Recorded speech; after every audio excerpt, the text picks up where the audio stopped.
Alright, so we are back at Underworlds DB to build a deck for DREPUR'S WRAITHCREEPERS, which was the top pick for my category of 4 fighter warbands in my tier list, which you can find on the channel. So category based tier list, I've made 4 categories, one with 5+ fighter warbands with res or summon, and one for 5+ fighter warbands without res or summon, one for medium-sized warband, aka 4 fighter warbands, and one for elite warbands with 3 fighters. So we are right at the 3rd episode here, and we are back at Underworlds DB. I'm gonna select play format championship and go to starter set DREPUR'S WRAITHCREEPERS and refresh data. So we're gonna pick the faction symbol here, which is this spooky symbol. Select the objective symbol and select the search symbol and look at the 5 objectives readily available to us from the faction deck. And first up is Ethereal Hunters. This is a really strong card. So this is Surefire include. Ethereal Hunters, scored immediately after you make a charge and move through blocked or occupied hex. So it can be occupied by a friendly fighter or an enemy fighter, or just a blocked hex via blocked hex on the board. So this is super easy objective, and it's not restricted. So yeah, sure, include Ethereal Hunters. Masked Blades is when you make an attack with support. Super easy objective as well. It doesn't really require you to take anyone out of action, don't have to succeed even, so that's very, very good. Next one is scored immediately after a friendly fighter's attack with Cleave was successful. This I'm dubious about. Yeah, I mean, one of the fighters have Cleave when inspired. Yeah, let's try to include it for now. They have some other nifty stuff to get Cleave as well. So, Unstoppable Death, score immediately after you kill someone with a charge. I don't like that. Vengeance of Nagash. I mean, they don't really charge that much, and they want to push as much as possible. So. Not really sure. Vengeance of Nagash scores immediately after an activation in which your friendly fighter make an attack action that took a leader out of action. No. That's not good. Let's go to the end phases here. Death's Bounty scores an end phase if 4 or more enemy fighters out of action. This is one of the most useless cards in the game. I mean, you have so many warbands that you can't even score this against. Death's Triumph scores an end phase if your warband holds 2 or more objective enemy territory. So that's actually like treasure hunters, but for 1 glory less, so that's not a good pick either. Deathly Blooms requires you to hold 1 objective in enemy territory. That's pretty decent for 1 glory, that's really easy. I mean, it may seem like, oh, if that's so easy, shouldn't this be fairly easy as well? I mean, because holding 1 and holding 2 is a massive difference. Once you start losing fighters, holding 2 will become very hard. Staying on 1 objective should be easy enough though. Dread Harvest scores an end phase if 2 more fights are out of action. Enemy fights are out of action. No, it's 1 glory, I mean, yeah. No.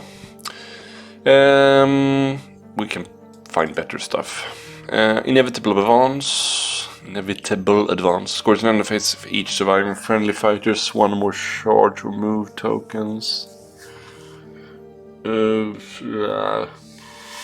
a bit dubious. You don't really want to charge that much. And if you get this in the first round, I'm a bit unsure here, because you do want to use Drepur as much as possible with his pushing, so forcing him to charge or forcing you to do stuff with other fighters with less accuracy just to score this 1 glory. I'm gonna leave it for now. Scythe Down scores in an end phase if 3 or more enemy fighters out of action. No, it's 2 glory, sure, but no. I mean, as same point stands. If I face off versus an elite warband, this will be very hard. The Hunt Pursuit scores an end phase if each surviving friendly fighter is in enemy territory. I mean, my game plan and most people's game plan is basically to keep the Patricianer back and then go forward with the other guys. And so this is kind of counterintuitive. It's not hard to do, but still. So let's go over to the faction Ploys. Deadly Vengeance. Play this during an enemy fights attack action after the deal damage step. So if you were killed via an attack action, not via any other way. So you can't use this if you are killed with a lethal X or ping damage. But if you're taking out of action with an attack action, you can strike back. But you don't have to strike back at that same fighter, which is interesting. If that attack action will take a friendly fight out of action, that friendly fight makes an attack action. So you can basically strike versus any other fighter eligible for an attack. So it's pretty good, pretty versatile. Let's take that one. Drifting Death. Choose up to 2 friendly fighters, push each chosen fighter 1 hex closer to the nearest enemy fighter. Yeah. So you have to push closer, but that's pretty strong anyway. Elevating Beat, -1 damage. I don't really like minus damage or plus damage cards because you want accuracy, not damage. And you need a Patrician Life to do it, which shouldn't be a problem, but anyway. Fevered Beat, you can change the attack action characteristic for enemy fighters to swords instead of hammers. Or fury instead of smash, I guess I should say. Not that strong. Just 1 activation and they can still hit you. I wouldn't play that. Would rather give myself more accuracy than mess opponents up, I guess. Heart Piercer, let's include this to score that card because this gives cleave. I mean, normally I wouldn't take this kind of card, but let's just do it because we have a super easy objective to score. Horrifying Shriek. Choose 1 enemy fighter within 3 hexes of 1 or more friendly fights. Push the chosen fighter 1 hex. So it's a stronger Hypnotic Buzz. Can't really argue with that. Methodical Attacks is when you fail, you can make the attack again. Lots of Warbass has this card and you usually include it. So let's take that one. Somnolent Beat, -1 move for enemy fighters in the next activation. That's very weak. And there are universal cards that have -2, so why would you ever include this? Stuff of Nightmares, choose 1 enemy fighter within 2 hexes of a friendly fighter and roll 1 attack dice. On a roll of hammer, deal 1 damage. So you have a chance to ping 1, but you only have to roll hammer, which is less than 50%. I really don't like cards that don't have a surefire effect, so I would never take this. Unending Pursuit, choose 1 friendly fighter, push that fighter 1 hex. Yeah, strong card. It's a sidestep. Maybe I should leave that out. We can just take sidestep if we need to, but let's see if we can fill the spaces up with other stuff. So let's go to the upgrades. Bitter Strength, it's +1 damage, but it's now restricted, so I'm not really sure about this one. Let's not take it. Carrion Companion is for Hackful, which is one of the weaker fighters, only with 3 wounds, but he is the one with cleave, I guess. After this fight's attack action with takes an adjacent enemy fighter, so we have to be adjacent, which is kind of counterintuitive to a 2-range warband. Gaining glory. So you have to be adjacent and kind of... no. Death Grasp. It's attack action for Drepur, which is 1 range, 3 hammers, 2 damage. So it's less range, less accuracy than his inspired attack. But you can give the target a move token. I don't think it's strong enough. Deathly Vigor is +1 wound. You can always use that. So let's take that for now. +1 move I won't take though. Murderous Accomplice. Reaction after another friendly fight's move action made as part of a charge action pushes this fighter up to 2 hexes so that this fighter is adjacent to 1 or more of that fighter's targets. But it's only for Grodrick. I might have taken it if it were yes, for anyone, but it's just Grodrick. No. This is really good though. Murder Pact. +1 damage if this fighter's range 1 and range 2 if this fighter has 1 more supporting fighters. +1 dice to other friendly fighters' attack action if this fighter is supporting the attacker. That's really great. Both the effects are really strong. Pall of Fear is a restricted card, but it's -1, and it's not just adjacent. -1 from enemy fight's range 1 attack and range 2 attack action target this fighter. Pretty strong. I mean, Drepur is pretty tanky anyway with 4 wounds and 2 dodge. So if you can reduce dice versus him, it's pretty strong. Here is an attack action upgrade only for the Patrician, Tearing Claws. It's just, yeah, it has cleave and snare, but it's only 2 swords, so that's not really that great. And his inspired attack already do 2 damage, so don't really see why you would take this. The point of death is a reroll for charges. I mean, you don't really want to charge this much with this warband, but you will have to charge sometime anyway. Especially now that you can't push outside of your own territory. So let's take it for now. Okay, so we have 4 upgrades, 5 gambits, and 4 objective, which of 3 are searches, so we really need to fill up the end phase slot here. But we'll start with the search objectives. Go to search. Let's see if we can find some Death Alliance cards here. We have Coup de Grace here. It scored immediately after an attack action that took an enemy fight out of action if that fight had 1 more wound tokens. I think this is pretty decent actually. I don't really like the taking out of action cards, but I'm gonna take it for now. Might swap it out later. Let's go to the universal cards. Everything to prove I don't think is that great here, because you don't really have any super one-shotable fighters. Sure, you have 2 fighters with 3 wounds and 1 dodge from the uninspired side, but most fighters don't do 3 damage off the bat. So let's leave that. I mean, it's restricted as well, so you really need to be able to score this easy to take it. I'm not going to read everything here, because I've already gone over most of this stuff, and the other... I don't think Impending Doom is that great here. Sure, you can push and stuff, but people will be very careful about going into your territory and being swarmed by your fighters with all the pushing going on, so I don't think it's great. Scores a Moment of Glory. I don't think that's great either. Orchestrated Kill might be scoreable here. Just make an attack with assist. Take someone out of action with assist. So I'm not sure about including 2 taking out of action cards, but let's just... Yeah, I'm just gonna sort later. I'm gonna be a bit more generous with my first picks here, and then I'm gonna go kind of scale back from there, I guess.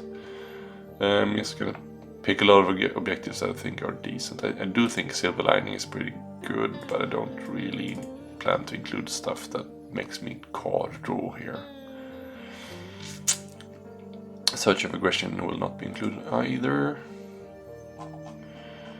Let's see. Turntables. Kill someone with a Corey. Wing Death need to be range 3 or charge 6. I don't think this Warband is a great pick for this one. Branching Fate might be scored, but it's only for the leader basically. But he has 3 hammers with rerolls, so it's pretty easy to score. And he shouldn't die easily. I mean, if Drepur dies very early, you're kind of screwed anyway, because he's the main man here. I don't think Strong Start is... no.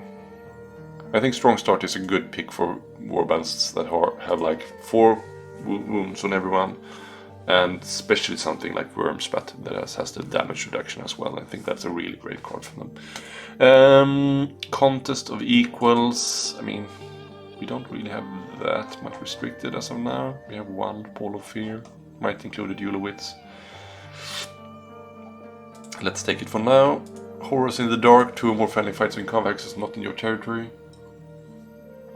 With all the pushing going on, I think that's pretty strong.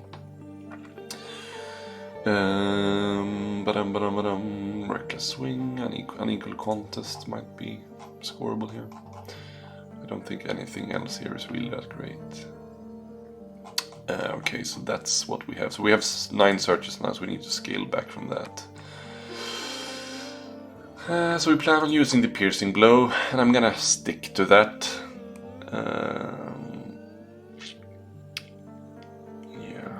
I probably will include 1 upgrade to give me cleave as well to kind of make this happen. That should be enough. Branching Fate. Kudumura. I think Horrors in the Dark should stay in. An equal contest is also really easy here. Let's ditch Coup de Grace, and let's ditch Orchestrated Kill, because that's 2 taking out of action cards. I don't really need that. So what more should we... Theory Hunters is surefire include. Masked Blades is also really easy. So we need to dump one more card here. I'm gonna actually ditch Branching Fate because the leader might not inspire it straight away. And since he inspires after the activation, will probably be 2 or 3 activations in before he inspires. So let's leave it at this for now and go to the end phases. Let's check for alliance cards first. Lurking Death. 2 more friendly fights are in each Nakava hex. 1 or more of those fights are in enemy territory. After you score this card, deal damage to one of your... No. Path of Death is pretty hard. Scores an enemy phase if 2 more enemy fights are action, and there are no enemy fights in your territory.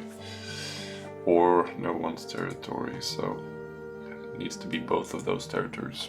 There's been a lot of debate about the wording of these cards. I don't think there's any ambiguity at all, actually. But I mean, sure, they could have worded it clearer, but it's obviously for both of these territories.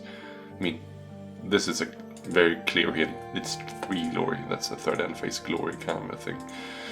And 2 enemy fighters are normally just 1 glory. So if it were only one of these territories without enemies, it would be extremely easy card. Yeah, let's pick clean kills. I have really accurate fighters hitting for 2 damage each of them, I mean, except for the Patricianer. And finishing off wounded fighters shouldn't be a problem with this warband. 1 have cleave, 1 have ensnare, and 1 have 3 damage with a reroll, so they're all very accurate. Which is why I include unequal contest. So clean kills is going in. Dominant split, no, dominant position I don't think is that great. I might actually pick Scant here, just because of all the innate pushing I have.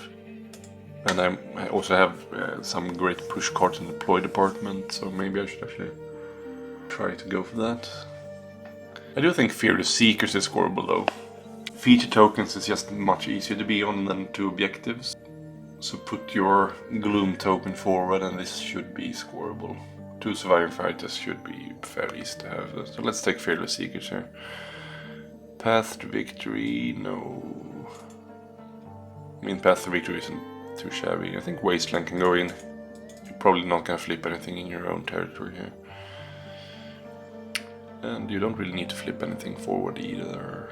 And the dog is not a great pick here.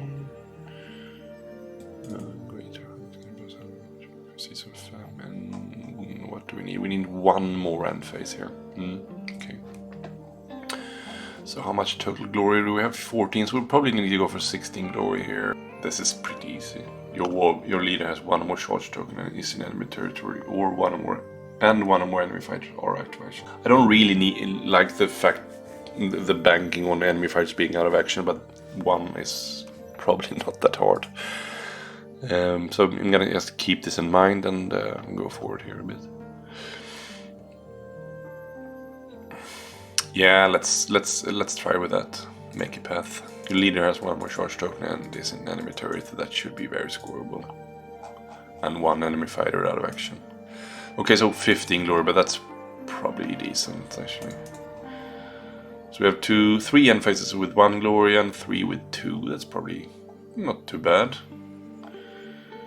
And okay, I think this warband is actually quite a candidate for perfect strike as well. If you want to go for that a bit more harder search objective for 2 glory. If you want to bump up the total glory here, you could probably swap 1 of these out for demolished opposition if you want to go for a more heavy 3rd end phase scoring.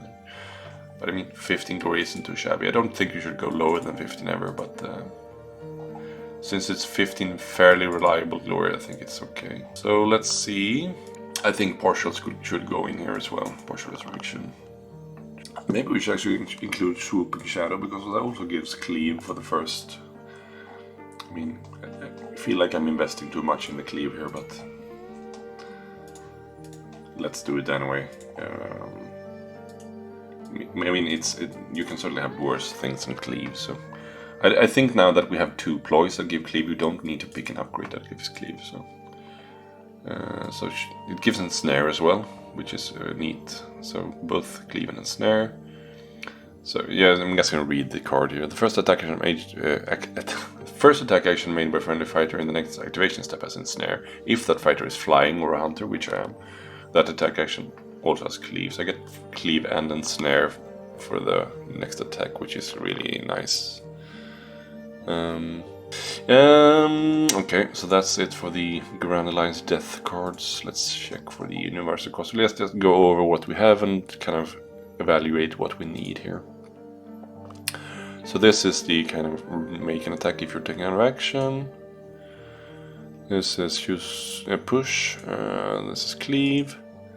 This is a push. This is make an attack again. This is partial rest. Get fighters back. And this is cleave and snare. So we don't really need more accuracy because I have 2 accuracy cards and 1 remake an attack basically, and 1 make an attack when you die. So we have a lot of like extra or boosted attack cards. We don't need that. And we have a bit of a push as well, but I think we could use more push. So I mean, I'm gonna be a boring sword in and put center of attention again, and I'm gonna take heated instinct, and I'm gonna go for hypnotic bust as well. Maybe I should actually go for something else. Maybe I need to push on myself better than, because I already have basically like a hypnotic bust but boosted with the horrifying shriek, I think it is. So maybe don't need 2 of them. I should think maybe like something like Shadow Lure.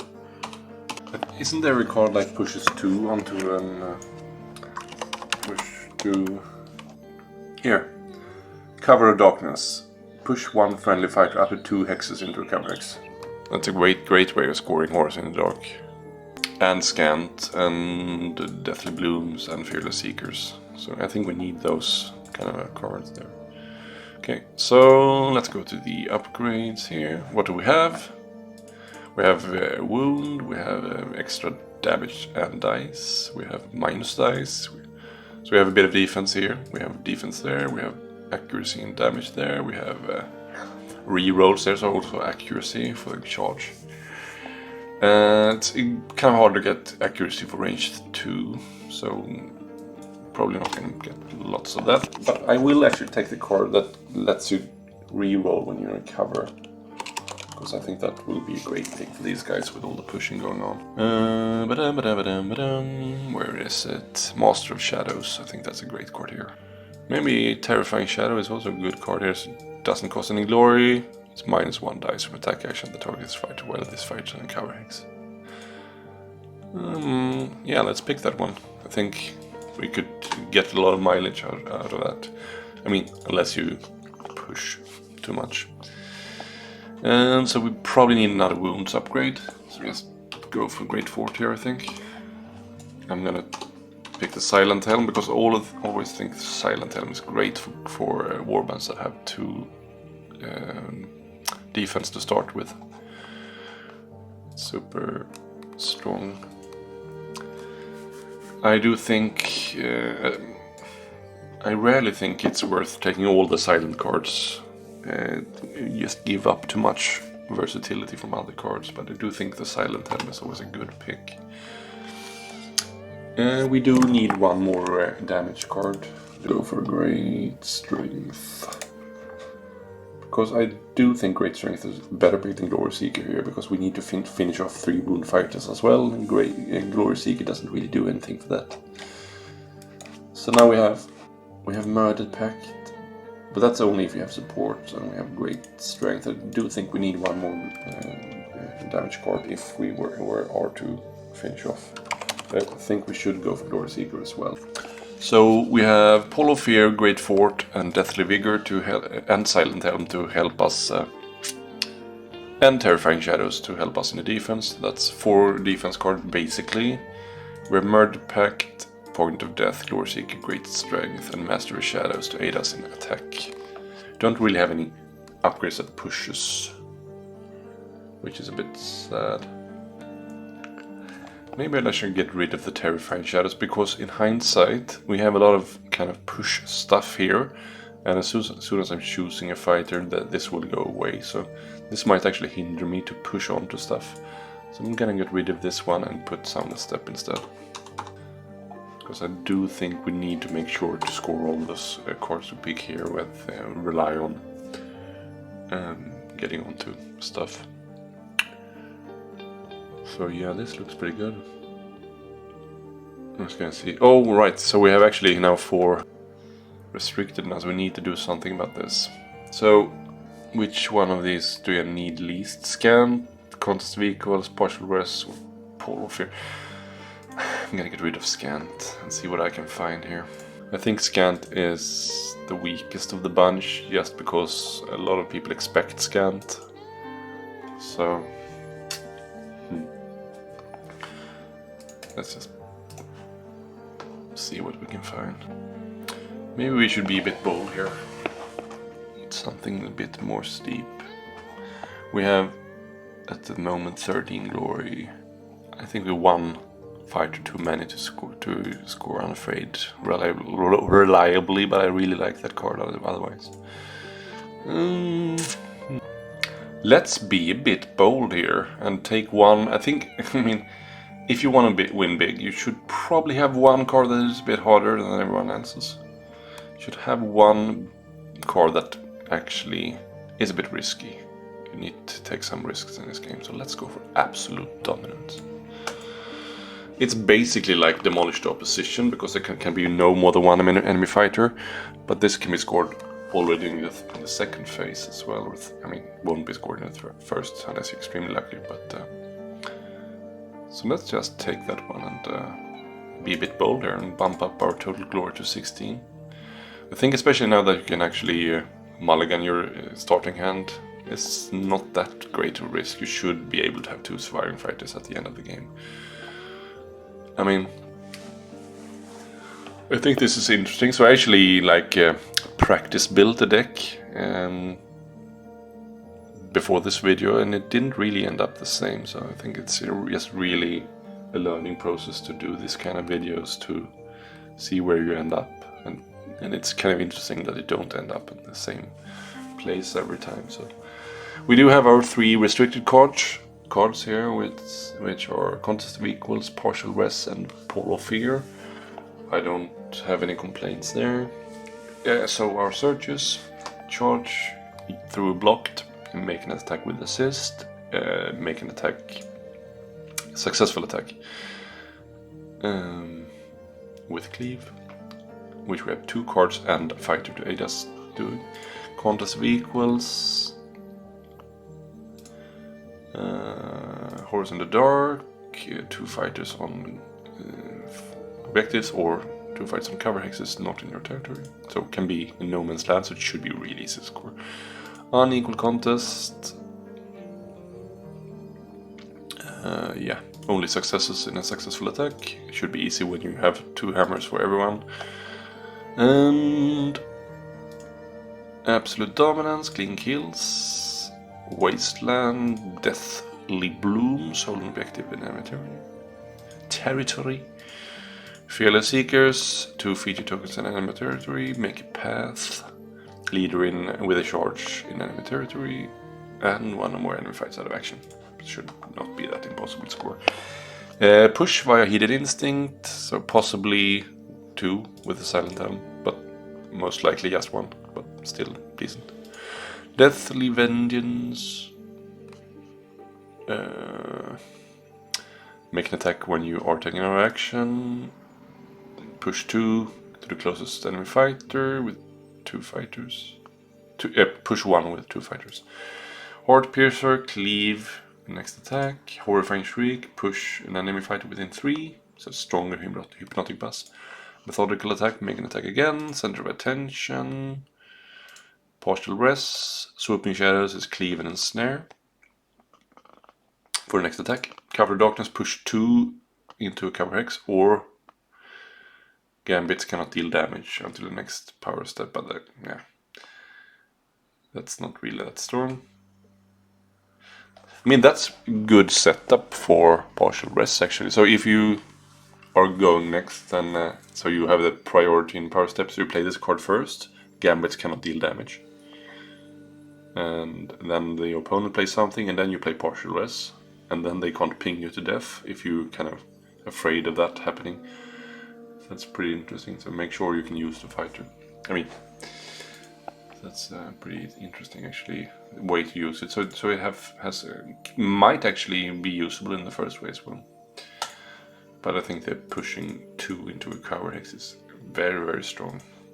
Silent Helm, reduce crit, sound a step, push after activation, +1 wound with deathly vigor. Murder Pact is either +1 damage or +1 dice, depending on who is kind of benefiting from the card. So the fighter with the upgrade gets +1 damage if he has supports, but other fighters have +1 dice if this fighter is supporting. So it's a very, very strong card. Pall of Fear is -1 dice from range 1 and 2 that target this fighter. A great card. I mean, generally range 1 and range 2 is the attack action you should be afraid of. Point of Death is reroll for charges. Glory Seeker, +1 damage versus 4 wound fighters. Great Fort, Great Strength, and Master Shadows is a reroll when you are in cover hex. So yeah, I think this looks pretty solid.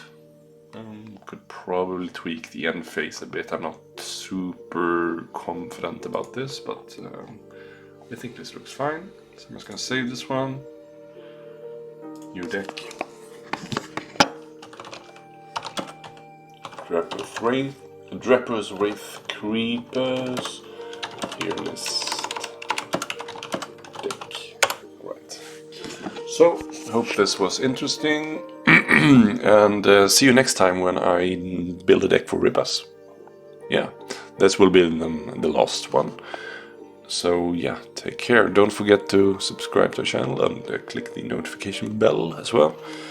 So to make sure you're not missing out on any content here. So without further ado, take care. Bye.